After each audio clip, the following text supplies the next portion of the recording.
दोस्तों, आम तौर पर मैं डिस्काउंट का बहुत बड़ा विरोधी हूँ, क्योंकि मेरा मानना है कि डिस्काउंट करने का मतलब होता है अपने ही मार्जिन को कहीं न कहीं मारना।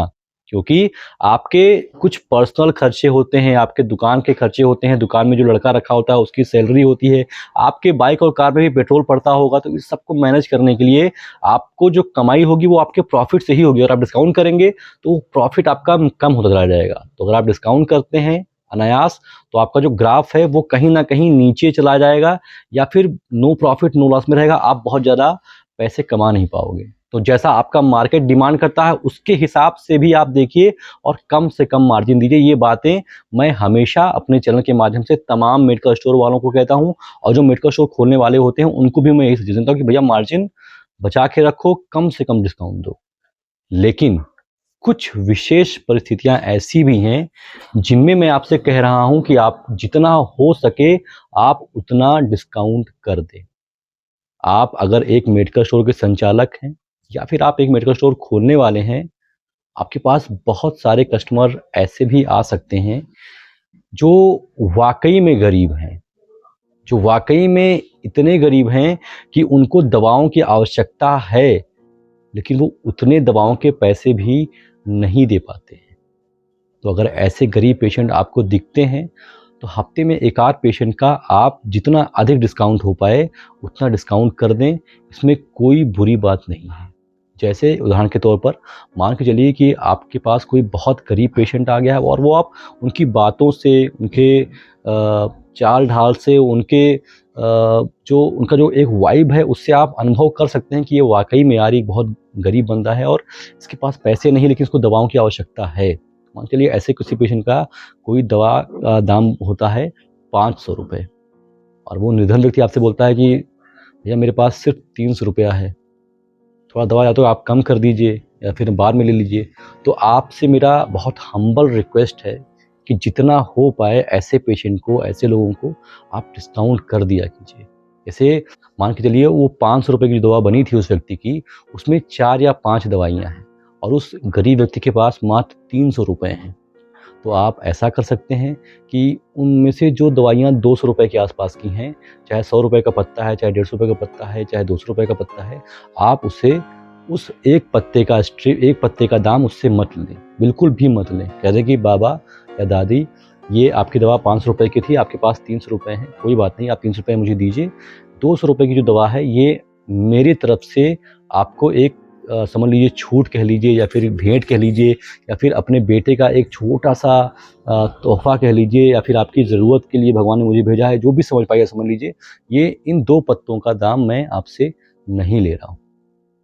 अगर ऐसा आप करते हैं तो यकीन मानिए, वो जो ऊपर बैठा हुआ है भगवान, वो सारी चीज़ें देखता है, सारी चीज़ें नोट करता है और मेरी इस बात को आप कहीं लिख लीजिए कि अगर आप ऐसे निर्धन व्यक्तियों का सपोर्ट करेंगे, डिस्काउंट देंगे या फिर कुछ स्ट्रिप्स के पैसे आप माफ़ कर देंगे, तो आपके पास कभी कमी नहीं आएगी।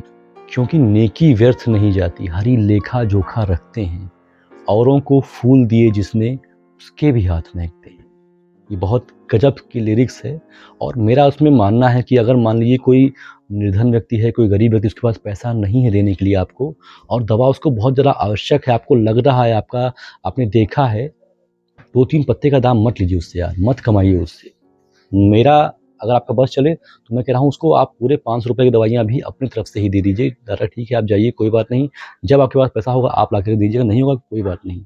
अगर आपकी इतनी हैसियत है तो आप उसको पूरा माफ़ कर दीजिए, लेकिन फिर भी अगर आप नहीं माफ़ कर सकते हैं तो एटलीस्ट जो ₹200-300 कम पड़ रहे हैं वो आप अपनी तरफ से उसको छूट दे दीजिए, उस पत्ते का पैसा माफ़ कर दीजिए।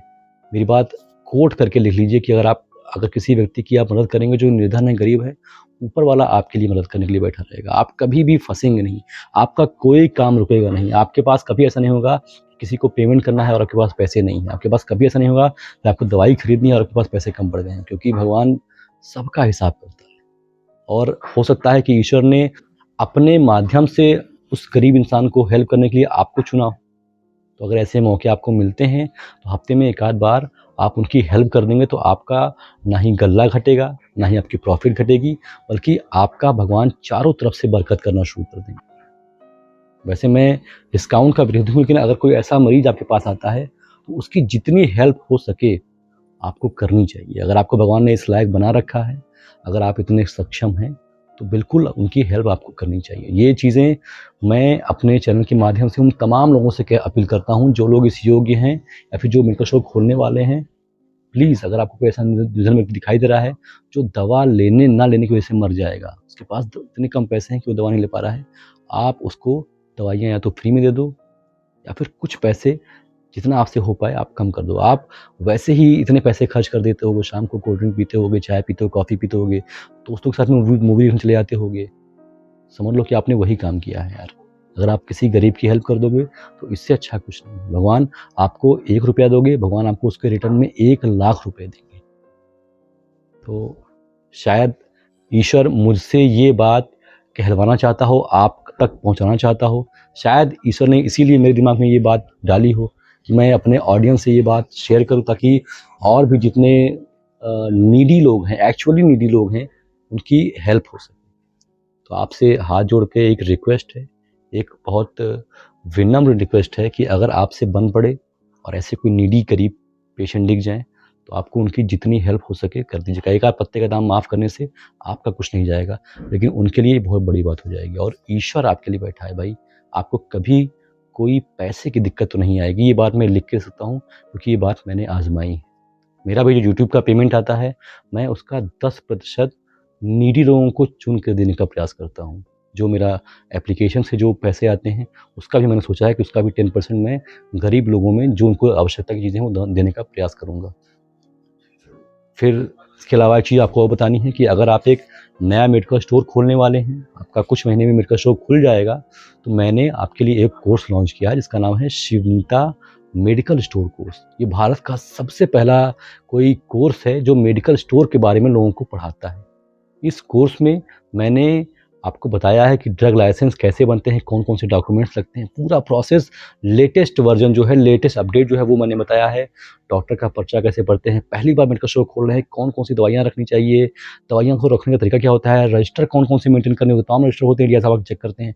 ये सारी चीज़ें मैंने आसान भाषा में एक प्लेटफ़ॉर्म पर बहुत ही सहज तरीके से आपके लिए एक कोर्स बना करके मैं आपको दे रहा हूँ। इसका दाम मैंने सिर्फ 99 रुपए रखा है, लेकिन चीज़ें बड़ी इंपॉर्टेंट है इसमें। ये ऐसी चीज़ें हैं जो आप किसी से पूछोगे, बार-बार रिक्वेस्ट करोगे, तमाम जगह पे खोजोगे, कोई नहीं बताएगा ना कहीं आपको मिलेगी।